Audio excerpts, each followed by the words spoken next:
So hello everyone, class 10th का first chapter chemical reaction and equation, रासायनिक अभिक्रियाएं एवं समीकरण। इस चैप्टर को हम वन शॉट में जरा पढ़ते हैं। ठीक है, देखिए आपको केवल कॉन्सेप्ट सीखना है, समझना है। ठीक है, एग्जाम में क्वेश्चन पॉइंट टू पॉइंट लिखा जाता है। जो क्वेश्चन पूछा जाएगा उसका आंसर आप लोग लिखिए, आपको पूरे मार्क्स मिल जाएंगे। ठीक है, पोथी लिखने से, बड़े बड़े आंसर लिखने से मार्क्स नहीं मिलते हैं। अगर कोई आपसे कोई पूछे, अगर आपके स्कूल में या फिर घर पे कोई मेहमान आए, कोई पूछे आपसे कि केमिकल रिएक्शन जो पढ़ रहे हो ये क्या होता है, रासायनिक अभिक्रिया, तो आप क्या बोलेंगे कि process in which new substance with new properties are formed is called chemical reaction. यानी कि वह प्रक्रिया जिसमें नए गुणों वाले नए पदार्थ बनते हैं उन्हें रासायनिक अभिक्रिया कहा जाता है।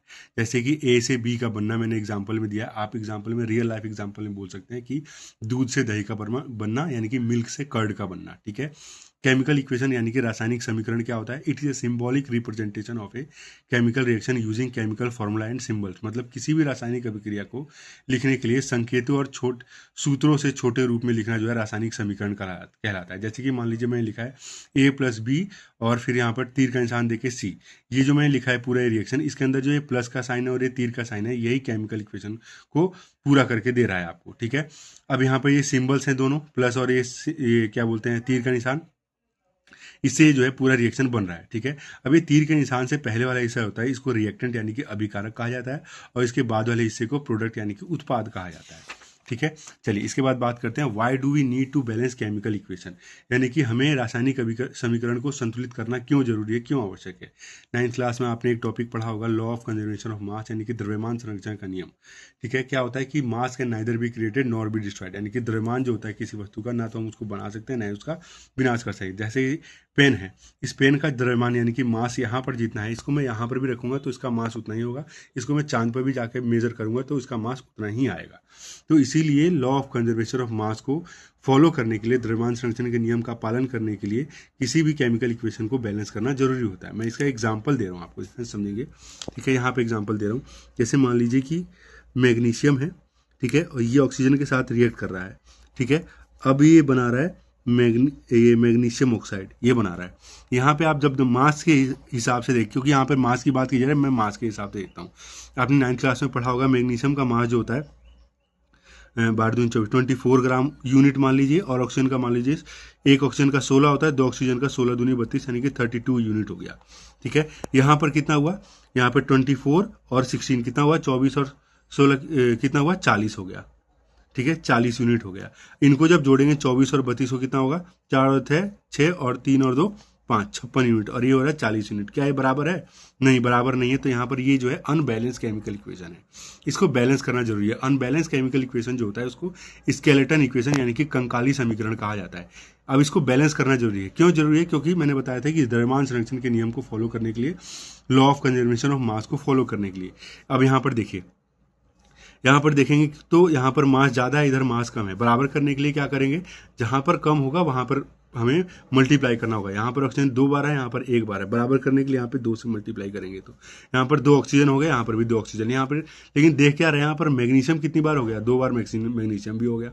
यहाँ पर अकेला है, तो बराबर करने के लिए क्या करेंगे, यहाँ पर भी 2 से मल्टीप्लाई करेंगे। तो आप देखेंगे कि इधर भी 2 मैग्नीशियम, इधर भी 2 मैग्नीशियम, इधर भी 2 ऑक्सीजन, इधर भी 2 ऑक्सीजन।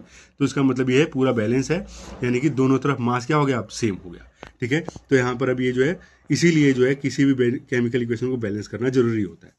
अब बात करते हैं टाइप्स ऑफ केमिकल रिएक्शन, रासायनिक अभिक्रियाओं के प्रकार। देखिए एक बात ध्यान से सुनेंगे कि केमिकल इक्वेशन को बैलेंस करने का ये वाला जो तरीका बताया मैंने, ये तरीका आप अपनाइएगा तो आपको समय कम लगेगा, आप आसानी से सीख जाएंगे, ज़्यादा प्रैक्टिस करेंगे तो। ठीक है, हिट एंड ट्रायल मेथड भी सही है, लेकिन उसमें थोड़ा समय लग जाता है, इस वजह से मैं आपको ये वाला जो है तरीका रिकमेंड कर रहा हूँ। ठीक है, इसके बाद बात करते हैं रासायनिक अभिक्रियाओं के प्रकार। सबसे पहला आता है कॉम्बिनेशन रिएक्शन, संयोजन अभिक्रिया। क्या होती है? द रिएक्शन इन विच 2 और more reactants combine to form a single product. यानी कि वह अभिक्रिया इसमें 2 या 2 से अधिक अभिकारक मिलकर एक उत्पाद बनाते हैं, उसे संयोजन अभिक्रिया कहा जाता है। मतलब संयोजन का मतलब जाहिर सी बात है कंबाइन होना, मतलब ऐसी रिएक्शन जिसमें 2 या 2 से ज़्यादा सिंगल प्रोडक्ट जो सिंगल रिएक्टेंट होते हैं, सिंगल या डबल रिएक्टेंट होते हैं, 2 या 2 से ज़्यादा रिएक्टेंट होते हैं, वो आपस में मिल जाते हैं, मिलके एक सिंगल प्रोडक्ट बनाते हैं, उसी को कॉम्बिनेशन रिएक्शन यानी कि संयोजन अभिक्रिया कहा जाता है।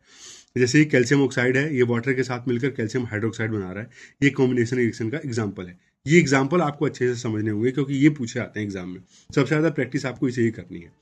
इसके बाद आता है डीकम्पोजिशन रिएक्शन, इसको वियोजन अभिक्रिया कहा जाता है। The reaction in which a compound breaks into two और more simpler substances is called decomposition reaction, यानी कि वह अभिक्रिया इसमें एक यौगिक टूटकर दो या दो से अधिक पदार्थों का निर्माण करता है, उसको डीकम्पोजिशन रिएक्शन कहा जाता है। ठीक है, नाम से समझ में आ रहा होगा, डिकम्पोज का मतलब टूटना। इसमें एक कंपाउंड जो होता है टूट के दो या दो से अधिक जो है उत्पाद का निर्माण करता है, सब्सटेंस का निर्माण करता है, उसी को क्या कहा जाता है, डिकम्पोजिशन रिएक्शन। ठीक है, 3 तरह के डिकम्पोजिशन रिएक्शन यानी कि वियोजन अभिक्रिया होती है। पहला आता है थर्मल डिकम्पोजिशन रिएक्शन, ठीक है, यानी कि ऊष्मीय वियोजन अभिक्रिया। क्या होती है, the decomposition reaction which carried out by heat, यानी कि जो अभिक्रिया ऊष्मा के द्वारा की जाती है उसको, ऊष्मा के द्वारा की गई वियोजन अभिक्रिया को हम थर्मल डिकम्पोजिशन यानी कि ऊष्मीय वियोजन अभिक्रिया कहते हैं। जैसे कि FeSO4 है, फेरस सल्फेट, इसको जब हम हीट प्रोवाइड करेंगे तभी ये, ठीक है, silicate Fe2O3 ferrous oxide, sulphur dioxide SO2 और SO3 में टूटेगा। कैल्शियम कार्बोनेट को जब हम हीट देंगे तभी ये कैल्शियम ऑक्साइड और कार्बन डाइऑक्साइड में टूटेगा।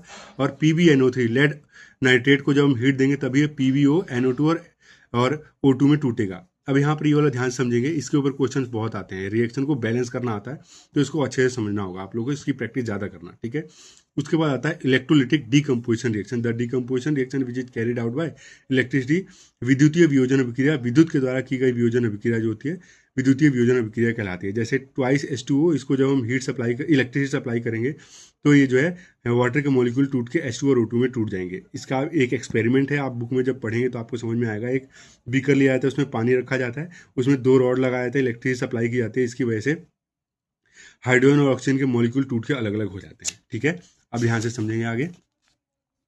फोटोलिटिक डीकम्पोजिशन रिएक्शन, प्रकाशीय वियोजन अभिक्रिया क्या होती है, ये तीसरा है। ठीक है, इसके ऊपर क्वेश्चन अलग से सेपरेटली भी पूछे जाते हैं। ठीक है, इसको जरा ध्यान समझेंगे। क्या होता है, the reaction which is carried out by sunlight, यानी कि सूर्य प्रकाश के द्वारा की गई वियोजन अभिक्रिया जो होती है प्रकाशीय वियोजन फोटोलिटिक डीकम्पोजिशन रिएक्शन कहलाती है। जैसे कि AgCl है, सिल्वर क्लोराइड, इसको जब हम सनलाइट के प्रेजेंस में रखते हैं तो Ag और Cl2 के रूप में टूट जाता है। ठीक है, देखिए AgCl जो होता है, ठीक है, इसका कलर जो होता है वो ग्रे हो जाता है जब सनलाइट में आता है तभी। ठीक है, सूर्य प्रकाश में आने पर AgCl यानी कि सिल्वर क्लोराइड का रंग धूसर रंग का हो जाता है। इसको हम ग्रे को हम धूसर बोलते हैं। इसको एक्चुअली में हम जो लोकल वर्ड यूज करते हैं स्लेटी वर्ड यूज करते हैं। ठीक है, ये होता है लाइट सेंसिटिव होता है AgCl, इसीलिए उसको डार्क बोतल में या रंगीन बोतल में रखा जाता है। जैसे ये लाइट के प्रेजेंस में आता है इसका जो है कलर जो है चेंज होने लग जाता है। ठीक है, उसके बाद आता है AgBr, इसको भी हम सूर्य प्रकाश सनलाइट के प्रेजेंस में रखेंगे तो ये Ag और Br2 के रूप में टूट जाता है। ठीक है, इस रिएक्शन का जो यूज होता है वो ब्लैक एंड व्हाइट फोटोग्राफी में किया जाता है, इसको श्वेत श्याम फोटोग्राफी कहा जाता है। ठीक है, पुराने समय में जो फोटोग्राफी होती थी ना तो उसमें जो है नेगेटिव बनता था, आप अपने मम्मी पापा से पूछेगा। ठीक है, उस नेगेटिव से जो है ना एक नेगेटिव रील बनता था, उस नेगेटिव से जो है आज के समय भी हम नए फोटो स्टूडियो में बना सकते हैं। हालांकि आज के समय में तो मोबाइल का जमाना आ गया है, पहले के समय में इसका यूज किया जाता था। ठीक है, डिस्प्लेसमेंट रिएक्शन विस्थापन अभिक्रिया के बारे में बात करते हैं। क्या होता है, the reaction in which more reactive element displace less reactive element is called displacement reaction, यानी कि वह अभिक्रिया इसमें अधिक अभिक्रियाशील तत्व कम अभिक्रियाशील तत्व को विस्थापित कर देता है, उसे विस्थापन अभिक्रिया कहते हैं। ठीक है, जैसे Fe + CuSO4, ये क्या हो रहा है FeSO4 + Cu, यहाँ से क्या पता चल रहा है कि Cu से ज़्यादा रिएक्टिव है Fe, जिसकी वजह से Fe जो है CuSO4 में से Cu को हटा दे रहा है और अपनी जगह ले रहा है उसकी जगह पे। ठीक है, इसकी वजह से क्या हो रहा है, इसका कलर जो होता है चेंज हो जाता है। CuSO4 कॉपर सल्फेट का जो कलर होता है वो नीला होता है, ब्लू होता है। ठीक है, जैसे ये रिएक्शन होता है यहाँ पर Cu की जगह Fe आता है, उसका कलर कैसा होता है, ग्रीन हो जाता है। ठीक है, और थोड़ा आयरन की वजह से वो जो सोल्यूशन होता है थोड़ा गंदा भी हो जाता है। ठीक है, अब एक और चीज़ मैं आप लोग बताने जा रहा था कि इसके ऊपर जो क्वेश्चन होते हैं आते हैं एग्जाम में, जरा ये वाला टॉपिक जो मैंने लिख रखे हैं इसको अच्छे से जरा समझ लीजिएगा। ठीक है, इसके बाद बात करते हैं हम लोग डबल डिस्प्लेसमेंट रिएक्शन यानी कि द्विविस्थापन अभिक्रिया के बारे में। The reaction in which exchange of ions takes place between 2 compounds, यानी कि वह अभिक्रिया इसमें 2 यौगिकों के बीच आयनों का आदान प्रदान होता है। ठीक है, ये ध्यान समझेंगे इस टॉपिक को, इनके ऊपर से भी क्वेश्चन अच्छे से आते हैं। क्या बोला मैंने कि आयंस का जो है एक्सचेंज होता है। ठीक है, आयन का आदान प्रदान होता है, एक्सचेंज होता है, म्यूचुअल एक्सचेंज होता है। जैसे कि मैंने ले लिया example Na2SO4 sodium sulphate BaCl2। देखिए कोई भी जो कंपाउंड होता है Na2SO4 या फिर BaCl2, कोई भी कंपाउंड है BaSO4 या NaCl, वो 2 अलग अलग आयनों से मिलकर बनता है हमेशा। तो जब वो टूटेगा भी ना तो अलग अलग आयनों के रूप में टूट जाएगा प्लस माइनस में। जब प्लस माइनस से बना है तो टूटेगा भी प्लस माइनस में। तो उसको तोड़ दो प्लस और माइनस में, इसको तोड़ दो प्लस और माइनस में। प्लस वाला हमेशा माइनस वाले के साथ मिल जाएगा और ये माइनस वाला हमेशा प्लस वाले के साथ मिल जाएगा। तो NaCl के साथ मिलकर बन जाएगा NaCl, BaSO4 के साथ मिलकर बन जाएगा BaSO4। ठीक है, तो इस तरीके से म्यूचुअल एक्सचेंज हुआ आयनों का। ठीक है, और जो है इसी को बोला जाता है डबल डिस्प्लेसमेंट रिएक्शन। ये आप इसमें भी देख सकते हैं, इस वाले एग्जाम्पल में भी देख सकते हैं आप लोग। ठीक है, के बी आर है, बी ए आई टू है, इसको भी प्लस माइनस में तोड़ेंगे तो के आई वाले के साथ चला जाए के आई, और बी ए बी आर के साथ चला जाए B A B R two. ठीक है, अब प्रेसिपिटेशन रिएक्शन को समझते हैं जरा, अवक्षेपण अभिक्रिया को। क्या होता है? The reaction in which precipitate is formed is called precipitation reaction, यानी कि वो अभिक्रिया इसमें अवक्षेप का निर्माण होता है, उसे अवक्षेपण अभिक्रिया कहा जाता है। जैसे Na2SO4 plus BaCl2 BaSO4 plus twice NaCl। इसमें आप जो भी रिएक्शन को देख रहे हैं, इस वाली रिएक्शन को लिया गया है, इसमें BaSO4 जो है एक प्रेसिपिटेट है। प्रेसिपिटेट क्या होता है? अवक्षेप। वो एक ऐसे सॉल्ट होता है जो कि पानी के अंदर नहीं घुलता है। ये BaSO4 जो होता है व्हाइट कलर का प्रेसिपिटेट है, ये पानी के अंदर नहीं घुलेगा। अगले एग्जाम्पल में देखिए, इसमें भी प्रेसिपिटेट बन रहा है, ये जो है येलो कलर का प्रेसिपिटेट है, पीले रंग का अवक्षेप है, ये पानी के अंदर नहीं घुलेगा। मैंने लिख दिया है कि प्रेसिपिटेट जो होता है वो वाटर के अंदर इनसोल्यूबल होता है। ठीक है, अब चलिए इसके बाद जरा बात करते हैं हम। फ़ोन को मैं टच करके देख रहा था, बहुत ज़्यादा गर्म हो गया है वीडियो बनाते हुए। ठीक है, अब आगे बात करते हैं एक्सोथर्मिक रिएक्शन के बारे में। क्या होता है? ऊष्माक्षेपीय अभिक्रिया। The reaction in which heat is release along with the product is called exothermic reaction, यानी कि वह अभिक्रिया इसमें उत्पाद के साथ ऊष्मा निकलती है, उसे ऊष्माक्षेपीय अभिक्रिया कहा जाता है। मतलब क्या समझ पा रहे हैं आप लोग? जिस रिएक्शन के अंदर ठीक है प्रोडक्ट के साथ हीट रिलीज हो रही है, उसी को क्या कहा जाता है? एक्सोथर्मिक रिएक्शन, यानी कि ऊष्माक्षेपीय अभिक्रिया। जैसे कि बर्निंग ऑफ नेचुरल गैस, प्राकृतिक गैस का दहन। जैसे ये CH4, इसको मीथेन कहा जाता है, आप कार्बन वाले चैप्टर में डिटेल में पढ़ेंगे। ठीक है, जब ये ऑक्सीजन के साथ इसको रिएक्ट कराया जाता है, यानी कि कंबशन कराया जाता है, हिंदी में बोलेंगे दहन कराया जाता है, तो इसमें कार्बन डाइऑक्साइड वाटर के साथ हीट रिलीज होती है। ठीक है, इसी को एक्सोथर्मिक रिएक्शन का एग्जाम्पल कहा जाएगा। रेस्पिरेशन जो एक स्पेशल प्रोसेस है, इसके बारे में आप जो है कौन सा चैप्टर है आपका? Live process. ठीक है, जैव प्रक्रम वाला चैप्टर है, उस चैप्टर के अंदर बहुत डिटेल में पढ़ेंगे। ठीक है, जैसे कि ये ग्लूकोज है, जब भी ऑक्सीजन के साथ हमारे बॉडी के अंदर ये रिएक्ट करता है तो कार्बन डाइऑक्साइड के साथ वाटर उसके साथ में एनर्जी रिलीज करता है। ठीक है, why respiration is an exothermic reaction, श्वसन एक ऊष्माक्षेपीय अभिक्रिया क्यों है? ये एक स्पेशल प्रोसेस है, इसके बारे में क्वेश्चन आता है। देखिए, हम जो खाना खाते हैं उस खाने के अंदर कार्बोहाइड्रेट की मात्रा ज़्यादा होती है। जैसे कि हमने रोटी ले लिया, चावल ले लिया, ये कार्बोहाइड्रेट ज़्यादा है इसके अंदर। ये हमारे बॉडी के अंदर जाने के बाद एमिलेज एंजाइम की वजह से, वो आप उसमें पढ़ेंगे भी, की वजह से वो डाइजेस्ट होके किस में बदल जाता है? ग्लूकोज में। वो ग्लूकोज जो होता है एब्जॉर्ब होके हमारे स्मॉल इंटेस्टाइन में से पहुंचता है हमारे सेल्स के पास। हम सांस के जरिए जो गैस लेते हैं, कौन सी गैस लेते हैं? Oxygen gas. वो गैस जो है ऑक्सीजन गैस हमारे सेल्स में जब पहुंचता है तो उसी ऑक्सीजन के साथ वो ग्लूकोज मिलके, ठीक है, हमारी बॉडी के अंदर कार्बन डाइऑक्साइड, वाटर और एनर्जी के रूप में टूट जाता है। ठीक है, इन फॉर्म ऑफ हीट। इसी स्पेशल प्रोसेस को रेस्पिरेशन यानी कि श्वसन कहा जाता है। यही जो प्रोसेस जो हुआ है, इसी वजह से हम लोग, हमारे बॉडी के अंदर एनर्जी मिलती है, हम लोग काम कर पाते हैं। आप जो मोबाइल लेके पढ़ रहे हो, देख रहे हो ये वीडियो, ठीक है, या फिर जो मैं पढ़ा रहा हूँ, वो इसी वजह से हो रहा है। ये सब लगातार हमारी बॉडी के अंदर ये काम हो रहा है इस वजह से। ठीक है, अब एंडोथर्मिक रिएक्शन यानी कि ऊष्माक्षेपीय अभिक्रिया को जरा हम लोग समझते हैं। क्या होता है? इस रिएक्शन के अंदर हीट की जरूरत पड़ती है। ठीक है, किस रूप में? हीट, लाइट और इलेक्ट्रिसिटी के रूप में एनर्जी की जरूरत पड़ती है, ताकि रिएक्टेंट को तोड़ा जा सके प्रोडक्ट के बनाने के लिए। ठीक है, वैसी अभिक्रियाएं, इसमें अभिकारकों को तोड़ने के लिए ऊष्मा, प्रकाश तथा विद्युत के रूप में ऊर्जा की आवश्यकता होती है। उन्हें ऊष्माक्षेपीय अभिक्रिया, ऊष्मा शोषी अभिक्रिया कहा जाता है। ठीक है, माफ कीजिएगा कहीं गलती हो रही है तो। ठीक है, एग्जाम्पल लेते हैं, जैसे CaCO3 है। ठीक है, इसमें जब हीट प्रोवाइड करेंगे तभी CO और CO2 के रूप में टूटेगा। ऑक्सीडेशन रिडक्शन के बारे में बात करें, ऑक्सीडेशन को उपचयन कहा जाता है, रिडक्शन को अपचयन कहा जाता है। देखिए, ऑक्सीडेशन जो होता है और रिडक्शन जो होता है, इसके ऊपर आप बहुत सारे यूट्यूब चैनल आपने पढ़े होंगे, बहुत सारे लेक्चर भी देखेंगे, तो आपको उसमें ऑक्सीजन के साथ साथ हाइड्रोजन के बारे में भी बताया जाएगा। मुझे ही पता है। ठीक है, यहाँ पर ऑक्सीजन जुड़ेगा तो वहाँ पर हाइड्रोजन कम होगा। इसमें देखेंगे तो इसमें अगर ऑक्सीजन कम हो रहा है तो हाइड्रोजन जुड़ेगा। ठीक है, लेकिन उसकी जरूरत आपको 10th क्लास के बेस तक जरूरत नहीं पड़ेगी। अगर आपके ऊपर इसके ऊपर कोई भी क्वेश्चन आएगा, आपको इसी टॉपिक से समझ जाना है, इसी टॉपिक से आपका आंसर सॉल्व हो जाएगा कि ऑक्सीडेशन में ऑक्सीजन जुड़ेगा, ऐड होगा, और रिडक्शन में ऑक्सीजन घटेगा, कम होगा। ठीक है, बस ये चीज़ आप याद रखेंगे तो आप इसके ऊपर आने वाले कोई भी क्वेश्चन को बना देंगे।